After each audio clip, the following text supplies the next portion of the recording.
Hello সবাইকে আসসালামু আলাইকুম। সো আশা করছি সবাই অনেক ভালো আছেন। আজকে একটা ছোট টিউটোরিয়াল দিব, ছোট তবে অনেক হেল্পফুল। আমরা যারা এডিটররা আছি, মনে করেন যে আমরা কোনো একটা প্রজেক্টে কাজ করতেছি বা আমাদেরকে একটা ফন্ট অনেকবার ইউজ করতে হয়, সো আর কি বারবার আর কি ফন্ট চেঞ্জ করা এই জিনিসটা অনেক হ্যাসেল। সো এটার জন্য একটা স্ক্রিপ্ট আছে, এটার নাম হচ্ছে টেক্সট স্টাইল ম্যানেজার, ঠিক আছে। সো এখানে দেখেন আমি অনেকগুলো ফন্ট কিন্তু এখানে অলরেডি সেভ করে রাখছি। সো আমি যদি আপনাদেরকে একটু দেখাই, সেটা হচ্ছে যে আমি এখান থেকে টেক্সট একটা লেয়ার নিচ্ছি, এখানে আমি লিখব। সো আমি এখানে বাংলাদেশ লেখাটা লিখলাম, এবং এটাকে আমি একটু মিডিল অ্যালাইন করব। এখন দেখেন এখানে যদি আমি সাপোজ এখানে যদি আমি ইউএন বাংলা দেই, ফন্টটাকে অবশ্যই সিলেক্ট করতে হবে। ইউএন বাংলা দিলে কিন্তু এখানে ইউএন বাংলা যে ফন্টটা আছে এটা কিন্তু আর কি অ্যাপ্লাই হয়ে গেছে। তারপরে ধরেন এখানে আমি এলাই আদর নৈরিত যেটা আছে এইটা যদি আমি এখানে দেই, তাহলে দেখেন এটা কিন্তু এখানে আর কি অ্যাপ্লাই হয়ে গেছে। সো আসলে আপনারা কিভাবে এখানে ফন্টগুলা আর কি বলে সেভ করবেন এই জিনিসটা একটু দেখাই। এটার জন্য যেটা করতে হবে সেটা হচ্ছে যে আগে আমরা ফন্ট এখানে একটা নতুন ফন্ট দিয়ে নিই। আমি সাপোজ এখানে হচ্ছে হিন্দ শিলিগুড়ি দিব। এই যে এখানে হচ্ছে যে আমি হিন্দ শিলিগুড়ি বোল্ডটা দিচ্ছি, হিল শিলিগুড়ি আর কি দিচ্ছি, ঠিক আছে।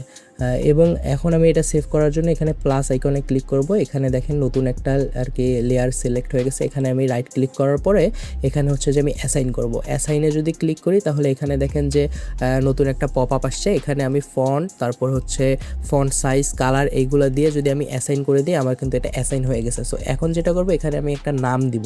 এখানে আমি আবার রাইট ক্লিক করে এখানে হচ্ছে যে আমি রিনেমের এখানে আমি দিয়ে দেবো হচ্ছে হিন্দ শিলিগুড়ি দিয়ে আমি এখান থেকে এটাকে ওকে করে দিচ্ছি। এখন দেখেন যদি ধরেন আমার হচ্ছে যে এটা সাপোজ এই ফন্টে আছে, আমি চাচ্ছি এটাকে এক ক্লিকে আর কি হিন্দ শিলিগুড়িতে করতে। সো আমি যদি এখানে হিন্দ শিলিগুড়িতে ক্লিক করি, এটা কিন্তু আমাদের অ্যাপ্লাই হয়ে গেছে। আর একটা জিনিস সেটা হচ্ছে যে অনেকেই আমাকে বলেন যে আসলে ভাইয়া আপনি হচ্ছে যে ফন্ট কোথা থেকে নেন। আমি এখানে দেখাই যে আমাকে অনেকে ফন্টের নাম জিজ্ঞেস করেন।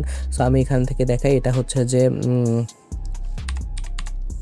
এই যে আমি এখান থেকে বেশিরভাগ ফন্ট কালেক্ট করি। আপনারা এখান থেকে ফন্ট কালেক্ট করতে পারেন, এখানে অনেক ফ্রি ফন্টও আছে। সো এইখানে কিন্তু অনেক টাইপের ফন্ট আছে যেগুলো আসলে জনপ্রিয় ফন্ট, এইখানে হচ্ছে আপনারা পাবেন। আর হচ্ছে যে আরও অনেক আছে, আপনারা যদি সার্চ করেন যে পিএনজি